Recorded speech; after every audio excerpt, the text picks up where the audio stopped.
The envelope didn't belong. It stood out like a ghost on my kitchen counter, thick and cream-colored, with a wax seal that shimmered in the morning light. I hadn't seen that seal in 5 years. 3 intertwined W's, carved into a ring my grandfather once wore, now pressed into red wax like a brand. It was the Whitmore family crest, and it meant only one thing. Someone had finally dared to drag me back into the story they tried to erase me from. I didn't open it right away. I just stared at it, the way you might stare at a loaded weapon someone left on your dining table. There was something grotesque in its elegance, something cruel in its formality. The last time I had stood in the same room with my family, it had ended in humiliation and silence. Deafening, complicit silence. Eventually, I slid my nail beneath the seal and unfolded the thick, expensive paper. The script was calligraphed in gold. You are cordially invited to the wedding of Connor Whitmore and Catherine Walsh. My brother, the family's favorite, the rising star of Whitmore Pediatrics, the man who once stood in front of 3 generations of our family and toasted to my failure like it was a victory. My stomach turned. Connor. He hadn't spoken my name in 5 years. A smaller, folded piece of lined paper fell out from the envelope as I tilted it. Different paper, a different kind of handwriting. I recognized the shaky slant before I even unfolded it. Please come. I miss you. They don't know I'm writing this. Mom.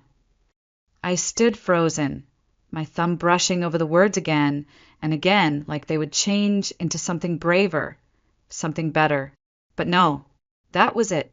Please come. Like she hadn't watched them erase me. Like she hadn't let Connor speak over me, laugh over me, dismantle everything I had built in front of the people who raised me. I pressed the letter to my chest for a moment, not out of sentiment, but to keep my hand from shaking. My fingers instinctively curled around the silver pendant that rested just below my collarbone, a tiny carving of Lady Justice, blindfolded, holding her scales. My grandfather, Judge Henry Whitmore, gave it to me the day I passed the bar. The last man in our family who believed that justice was for more than those with money or legacy. He died before he could see what they did to me. Maybe that was mercy. The memory came uninvited, like smoke under a door. It was Thanksgiving. 5 years ago. The long oak dining table at the Whitmore estate groaned under the weight of silver trays, roasted turkey, cranberry compote, and crystal goblets filled with wine from our grandfather's vineyard collection. Everyone was there, cousins, uncles, aunts, family friends. And I had shown up late, straight from a courthouse where I'd just finished a double arraignment. I was exhausted, my heels clicking softly on the marble floors as I entered. My blazer was still creased, my eyes still rimmed from a sleepless night reviewing affidavits for a client no one in my family would have ever shaken hands with. But I had come, foolishly hoping to be seen. Connor had already had a few glasses of wine by the time I sat down. His cheeks were flushed, his smile too wide. I saw it the second he stood glass in hand, that particular glint in his eye, the one that always meant a spectacle was about to unfold, and someone was about to bleed. "Let's raise a glass," he said, smiling toward our father, "to legacy, to keeping medicine in the family." He didn't look at me, not yet, to serving people with our hands, not hiding behind desks and courtroom tricks. The laughter started low, like a current building under the surface. A few awkward chuckles, a fork scraping a plate. Then his voice, louder, bolder. To my sister Elena, who decided subpoenas were nobler than stethoscopes. What a courageous disgrace. That was the moment. No one said a word. Not Dad, who stared at the gravy boat like it might hold the answer. Not Mom, whose eyes welled but whose lips stayed shut. Not my aunt, who had once braided my hair when I was 10 and told me I'd be the one to break barriers. They all watched and said nothing. So I folded my napkin, placed it gently on the side of my plate, and stood up. I remember how loud my chair sounded when I pushed it back, how quiet the room felt as I walked out. No one stopped me. No one called my name. And that was the night I ceased to exist in their story. Until now. I stared down at the invitation, still trembling slightly in my hand. Connor was getting married, and for some reason they wanted me there, or at least my presence would be convenient for whatever image they were trying to project. Was it an olive branch? A trap? A chance to parade me like a cautionary tale? Or maybe, just maybe, it was a crack in their polished porcelain mask, wide enough for the truth to slip through. I walked over to the kitchen sink, dropped the RSVP card onto the marble counter, and poured myself a glass of water. My hand was still shaking, but not from fear, from memory, from fury, from something in between. And for the first time in a long time, I didn't look away from the pain. I stared straight at it and whispered to myself, they buried me once, but they forgot I know how to dig. The next morning, the sky over Savannah was low and gray, like the world hadn't quite decided whether to rain or simply sulk. I stood in front of my kitchen window, the invitation still sitting unopened on the counter beside the coffee pot. I hadn't touched it again. I didn't need to. The moment I read it, something in me had already shifted, not toward reconciliation, but toward reckoning. I opened my laptop and typed the name slowly, Catherine Walsh. It didn't take long. Public records, law firm bios, local news articles. She was sharp. Graduated magna cum laude from Tulane, then went straight into housing law, tenants' rights, slumlord litigation, advocacy for the poor and displaced. Her record was impressive, but that wasn't what made me pause. A headline caught my eye. Young attorney scores landmark win in tenant eviction case. I clicked, scanning quickly until I saw it. The courtroom number, the judge's initials, my initials. I remembered her now. It was nearly a year ago, a tense morning. Catherine had stood before me, fierce and composed, defending 6 families from being evicted during winter by a developer who'd bribed their way past every city board. She hadn't flinched. She knew her facts. She challenged precedent with precision. And she'd won because I had ruled in her favor. Back then, I hadn't known her name. She was just another brilliant young attorney trying to do good. There had been no indication, none, that she was connected to the family that had disowned me. And now she was marrying Connor. Irony coiled in my gut like smoke. The brother who once mocked me for choosing law over medicine was marrying a woman who had unknowingly built her legal compass by reading my rulings. The same rulings the Whitmore family had tried to pretend didn't exist. I closed the laptop slowly and leaned back in my chair, staring at the ceiling. Somewhere far off, a siren wailed, followed by the low grind of garbage trucks. The city moving forward while I circled back. Was this a cosmic joke? Or something else? Maybe fate didn't always roar. Maybe sometimes it whispered, softly, insistently, until you were forced to listen. I drove without thinking, letting muscle memory steer me past the courthouse, past the riverfront where tourists clutched pralines and sweet tea.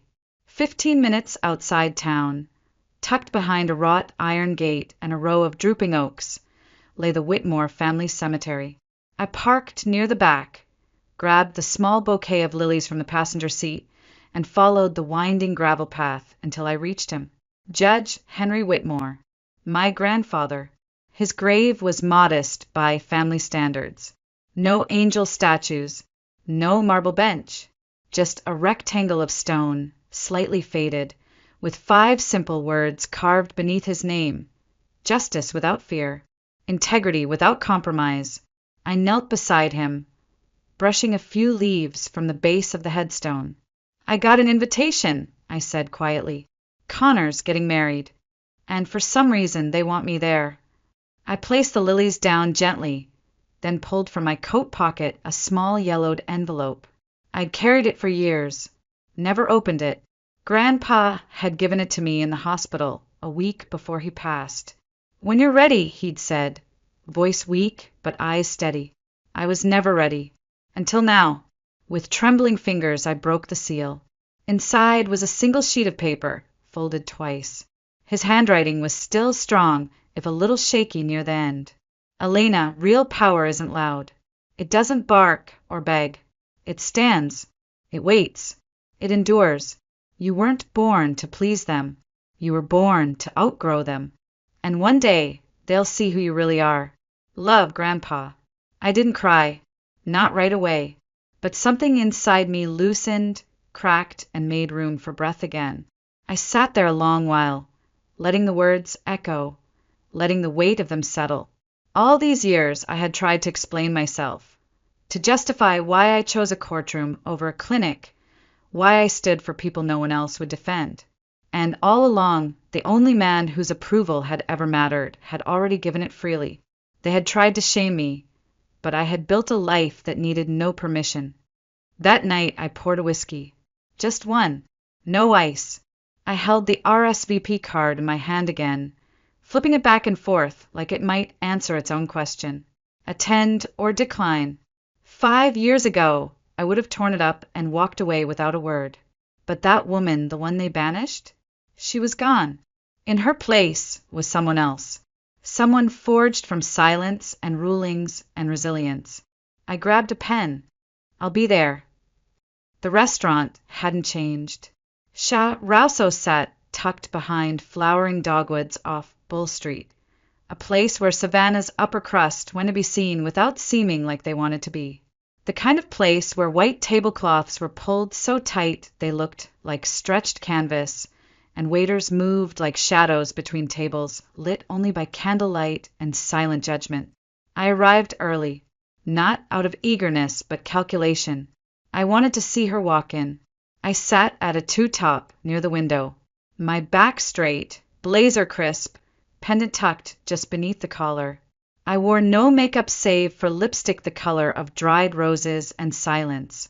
When she entered, I spotted her instantly. Mom always wore navy when she was nervous, and tonight was no exception. Her hair was pulled back into a neat chignon, her heels just a little too high for comfort. She saw me, paused, smiled. It trembled. "Elena," she said, her voice thinner than I remembered. I nodded. "Mother." She sat. The waiter arrived almost immediately, of course. They remembered her. The Whitmores always got service without asking. She ordered a glass of Pinot. I ordered coffee. Neither of us touched the menus. Small talk tried to survive between us. She asked about the weather, my apartment, whether I still cooked those little vegetarian stews. I answered in monosyllables. She laughed too brightly at things I didn't say. The salad arrived. She pushed cherry tomatoes around her plate. I stirred my coffee and let the steam fog my glasses. The silence between us grew roots. Then, finally, she set her fork down with a soft click and folded her hands on the table. "I owe you an apology," she whispered. I didn't speak. "Connor told everyone you'd had a breakdown, that you left because you couldn't handle the pressure." Still, I said nothing. Her eyes flicked to mine, looking for an opening. I gave her none. "I didn't stop him," she said, barely audible. "I let him tell that story. I thought if we didn't talk about it, maybe it would go away, that it would protect the family, protect your father's name, the foundation, the donors. You understand, don't you?" I let the silence speak for me. Her voice broke slightly. "Elena, I was scared. I didn't know what to do. You were angry all the time, and I didn't know how to reach you." I finally looked at her. "You didn't have to reach me," I said, my voice low. "You only had to stand beside me." She blinked, tears welling, but I wasn't moved. I wasn't 12 anymore, crying in my room because she didn't come to the school play. I wasn't 25, begging her to come to my swearing-in while Dad said it would be embarrassing for the family. I was 34, with a federal bench review on the horizon, and no space left for ghosts. "You didn't protect me," I said. "You let them bury me." Her tears spilled over now, real and messy, but it was too late for them to matter. She reached into her purse and pulled out a small velvet box. "Set it on the table between us. I want you to have this," she said. "It was always yours." I opened it slowly. Inside lay the pendant my grandfather had promised me when I passed the bar. Lady Justice, blindfolded, her scales perfectly balanced. For years, I thought it had vanished. For years, I'd assumed Connor had taken it, or that it had been quietly locked away in some drawer, out of sight like me. So here it was returned, not as a gift, as a bribe. I closed the box. I don't need tokens, I said. I needed truth. Years ago. She reached for my hand. I pulled back. I'm not here to forgive you, I continued, rising from my seat. You watched them erase me. You let them. And now you want me to smile for pictures and pretend it didn't happen. Elena, please! No, I said, voice steady. They buried me once. This time I'm digging myself out, and I'm bringing the truth with me. I walked out without another word. The pendant sat heavy in my pocket, but not as a wound. As armor. Outside, the air smelled like rain and blooming jasmine. Savannah's streets glowed beneath the soft burn of gas lamps. And with every step I took away from her, my spine straightened just a little more. They wanted me silent. They were about to get the opposite. The Whitmore estate hadn't changed. The grand foyer still smelled of lemon polish and old money, the kind that clung to velvet drapes and gold-framed oil portraits, like smoke on an heirloom coat. The moment I stepped through the front doors, a hush fell. Not loud, not obvious, but sharp enough to sting. Conversations dipped. Smiles stiffened. And the temperature of the room shifted by a single degree. I handed my coat to a waiting staff member dressed in a starched jacket, white gloves folded politely over one arm. He didn't meet my eyes. He didn't need to. His body language said enough. I wasn't expected. I wasn't wanted. I walked slowly through the marble-floored hallway, past the familiar faces frozen in canvas. Connor as a baby with milk on his chin, Connor in his white coat cutting the ribbon at the pediatric wing, Connor receiving a plaque from the hospital board. There were no pictures of me, not a single frame. It was like I had never existed. In the side parlor, a group of cousins hovered around the champagne table, their laughter bubbling too easily, too loudly. I didn't approach, but I heard them. She thinks she's somebody now, one of them whispered, too loud to be accidental. Just because she wears a robe and bangs a little gavel, another added, voice pinched with cruelty. Real success is in the blood, someone murmured, not on a nameplate. Their laughter splintered against my spine. Cold, brittle, unoriginal. I stood there for half a breath, letting the words wash over me like sleet. Then I turned on my heel, slowly, deliberately, and walked away. No confrontation, no drama, just the click of my heels against the polished marble, echoing louder than anything they said. The ballroom was crowded.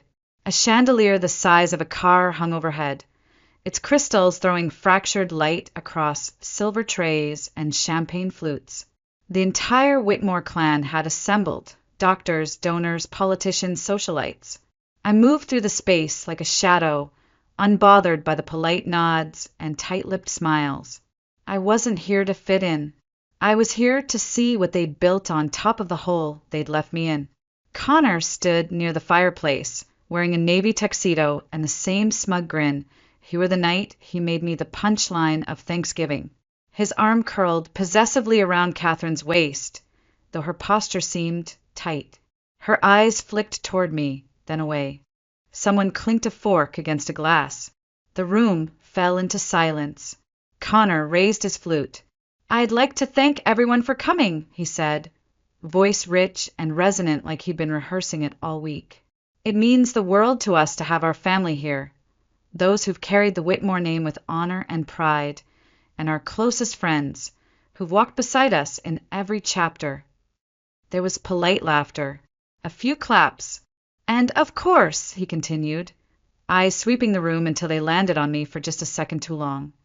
We're grateful for all kinds of success stories, even those who think a black robe and a desk can replace legacy.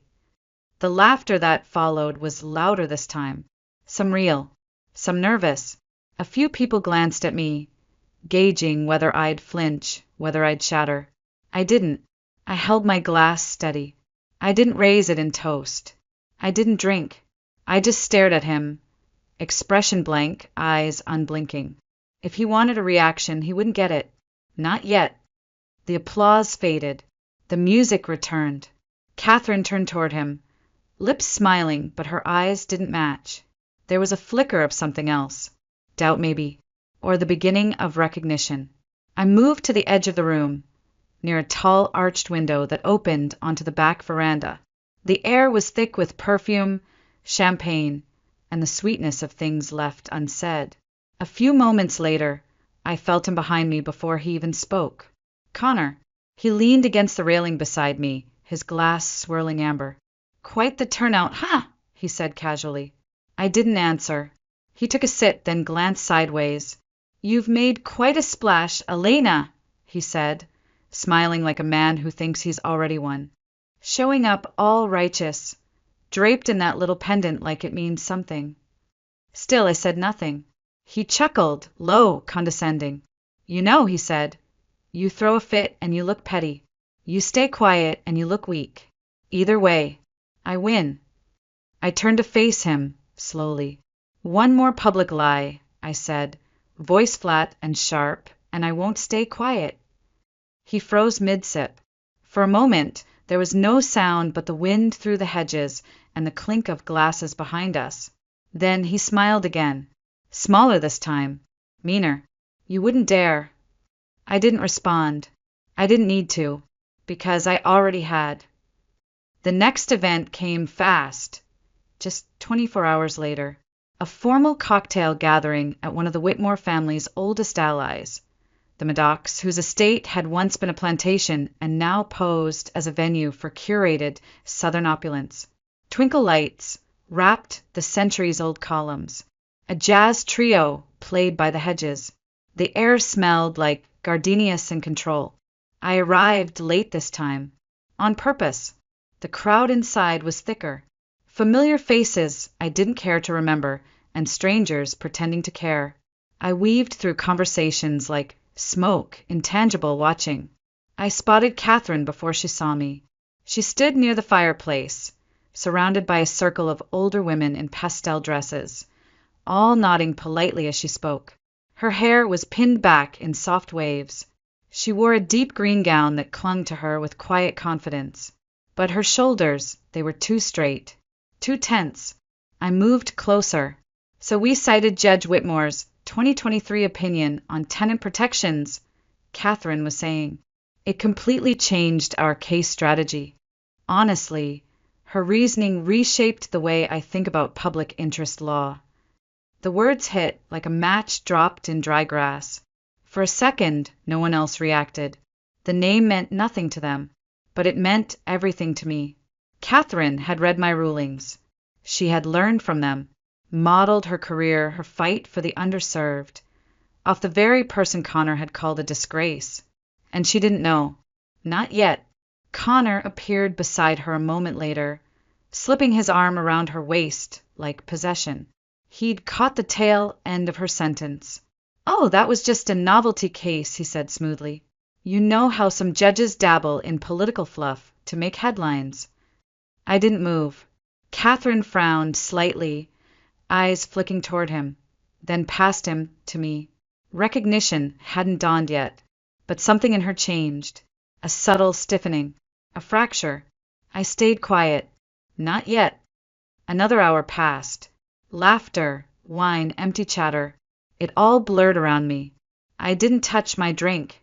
I didn't sit. I waited until a bell rang near the grand piano in the main salon, summoning everyone to the traditional Whitmore family toast. This was it. The room gathered, glasses refilled, smiles reassembled. Connor stood at the center, gleaming. His tuxedo was perfect, his confidence unchecked. He raised his glass. And here's to family, he said, voice ringing across the high ceilings. To those who uphold the Whitmore name with pride and honor. Polite applause. I let settle. Then I stepped forward. No microphone. No spotlight. just the quiet gravity of presence. The crowd parted slightly. Confused, curious. I reached the grand piano, opened my bag, and pulled out a plain manila folder. Placed it gently on the polished wood. My fingers moved slowly, deliberately as I opened it and spread the contents like cards in a final hand. Newspaper features, letters from the State Judiciary Committee, awards for legal excellence, commendations from housing rights organizations, case transcripts, official appointments. Each page bore one name, Judge Elena Whitmore. A hush fell over the room so thick I could hear the bubbles in someone's untouched champagne. I picked up a letter from the top. My voice was calm, clear. For outstanding service in judicial equity and commitment to public interest law, I read, issued by the Georgia Bar Association, April 2022. I looked up. Funny, I said, placing the letter back down, for someone who allegedly couldn't handle pressure. I seemed to have spent the last 5 years changing lives under it. A murmur rippled through the crowd. Catherine's face went pale. She stared at the documents, then at me, then at Connor. Something cracked. You lied, she said, not loudly, but the room still heard. You lied to everyone. Connor opened his mouth, but nothing came out. She reached for her left hand, slid the ring from her finger, slow, deliberate, unshaking. The platinum band caught the chandelier light for one last, glinting second before she placed it on the piano beside my folder. Then she looked at me. Thank you, she said softly, for showing me the truth. And then she walked out. No tears, no drama, just the quiet, unstoppable dignity of someone reclaiming herself. Behind me, Connor's voice cracked. Wait, Catherine, wait. I didn't turn around. I didn't have to. The silence she left to her wake said everything I didn't need to say. And it was only the beginning. By the time I got home that night, the city was quiet, too quiet. The kind of silence that settles in right before a storm breaks. I kicked off my shoes, dropped my coat on the back of the chair, and poured myself a glass of water. My body was calm, but my mind wasn't. Not yet. Then my phone buzzed, and kept buzzing. I glanced down. My stomach coiled. 3 missed calls from an unknown number. 2 from Leah, and beneath them the headlines. Not from real outlets. Not from the Post or the Chronicle, but from gossip blogs, online tabloids, the kind of places that twist shadows into substance. Disgrace judge used political pull to gain bench appointment. Former classmates say Elena Whitmore was emotionally volatile in law school. Anonymous source alleges manipulation in tenant rulings. Each title more venomous than the last. They didn't accuse, they implied. Carefully, strategically, like cowards. No facts, no names, just innuendo and rot. My jaw locked. My pulse stayed steady. I wasn't surprised. I had expected this, because Connor Whitmore was predictable, arrogant, entitled, and desperate. I sat down at my desk, slid open the bottom drawer, and pulled out the black folder I'd kept for over a month, labeled in case he starts the fire first. Inside were documents Leah and I had compiled. Every piece of public record affirming my legitimacy, my appointment, my awards, my rulings, letters of support from Superior Court justices, endorsements from advocacy groups, testimonials from families I'd helped. Proof, not opinions, not gossip, truth. By sunrise, Leah and my media team had already sent out our package. A press release.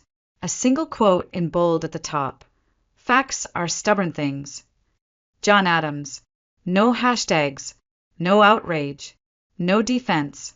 Just receipts. It spread faster than I expected. By noon, every major news outlet in Georgia had picked it up. By 2 p.m., national syndicates were running it. Talk radio lit up with calls. Lawyers I hadn't spoken to in years reached out. Former clients, law professors, housing advocates, women who had read my rulings and seen themselves in them. and the spin machine behind Connor collapsed. Reports surfaced that his PR firm had severed ties to preserve ethical standards. His largest donor, one of the hospital board members, publicly withdrew support. Invitations to prestigious research summits were rescinded quietly, with polite phrases like, "We're reevaluating priorities." But everyone knew. The Whitmore family released a statement the next day, 5 lines long, sanitized, hollow, the usual drivel about deep regret and upholding the family's values. Not once did they say my name, and that omission was louder than any apology, because they weren't sorry I had been hurt. They were sorry I had survived and returned. That evening I took a walk. No makeup, no armor, just me. Past the old bookstores, the Spanish moss curling from the trees like whispers. Past the courthouse steps I'd climbed 1,000 times. People nodded. Some smiled, but no one pitied me, because I hadn't asked for their sympathy. I had demanded their recognition. Later that night, I sat at my kitchen table, sipping ginger tea, staring out the window. The smear campaign had failed. The lies had crumbled. And Connor was unraveling. I knew he wasn't done. Not yet. Men like him never go quietly. But the ground beneath his feet had already shifted. And this time it wouldn't hold. I thought about the wedding. The one that wouldn't happen now. The speeches that wouldn't be given. The ring Catherine had left gleaming beside my folder like punctuation. They had wanted a legacy built on exclusion. But now, everyone could see it for what it was, hollow. In the drawer beside me, the letter offering a federal judgeship still sat. I hadn't signed it. Not yet. But I would. Not because I needed to prove anything, but because I had already outgrown the war they tried to start. And I had already won. The Whitmore family called off the wedding brunch. Officially, it was for private family matters. Unofficially, no one wanted to be photographed standing beside a man whose empire had begun to rot from the inside. I didn't attend. I didn't need to. I had said everything I needed to say without ever raising my voice. Instead, I wandered the edges of the estate, through the overgrown rose garden, past the koi pond my father used to show off to guests like it meant something, past the statues he had imported from Italy to prove we belonged to a legacy. I didn't pause until I reached the front lawn, wide, green manicured, a perfect stage for a family portrait that never included me. Behind me, I heard footsteps, soft, careful. I turned. It was Catherine. Gone was the designer gown. Gone was the ring. She wore jeans, a blouse, and no makeup. Just a quiet clarity in her expression that hadn't been there the night before. She walked toward me, stopped a few feet away, held out her hand, not in apology, not in pity, but in recognition. I took it, not because I needed her validation, but because I knew what it meant for someone to see you clearly and choose to stand beside you anyway. We didn't say much. We didn't have to. When she left, I watched her walk back toward the estate, head high, posture straighter than it had been at any point in that engagement. She wasn't looking back, and neither was I. The days that followed moved slowly, like water thawing from ice. Connor faded from the public eye, not in scandal, but in silence. His name stopped appearing in fundraisers. His face vanished from hospital brochures. The Whitmores did what they always did when cornered. They smiled. They pretended nothing had happened. They pivoted to the next social season. But this time their silence was part of the story, and everyone knew it. Calls started trickling in. Distant cousins, former friends of the family, even my father's colleagues from law school. Each conversation began the same. "We always admired you, Elena." I never believed what they said. "You were always stronger than them." Too little, too late. I responded to none of them, because I no longer needed their acknowledgement. A week later, I signed the federal appointment letter, alone, at my kitchen table. No applause, no champagne, just a pen, a signature, A breath. It was done. Not as revenge, as liberation. 1 year later, I stood beneath soft string lights at the Savannah Justice and Housing Gala, an event I had helped build, not for recognition, but for the neighborhoods that had believed in me long before my family ever did. The room was warm. Laughter hummed through the air. No gowns too tight to breathe in. No people trying to outrank each other. Just lawyers, organizers, mothers, tenants, stories, people. I wore a simple black gown. No designer label. No flash. Except for one thing. Tucked just below my collarbone, beneath the neckline, rested a pendant. Lady Justice. Blindfolded. Balanced. Silver worn smooth by time and belief. It no longer reminded me of who they tried to make me be. It reminded me of who I had chosen to become. As the night wound down, I stepped out onto the balcony that overlooked the harbor. The lights of Savannah shimmered on the water, like memories made kind by distance. I touched the pendant lightly and whispered to the night. They tried to erase me from the story, a pause. I wrote a better one. Sometimes the deepest betrayals don't come from strangers. They come from the people who say, we're family. But family is more than blood. It's who shows up. It's who sees you. And it's who chooses you when they don't have to. This was never about proving them wrong. It was about remembering I was never less because they couldn't see my worth. I always mattered. They just weren't the ones who got to decide it.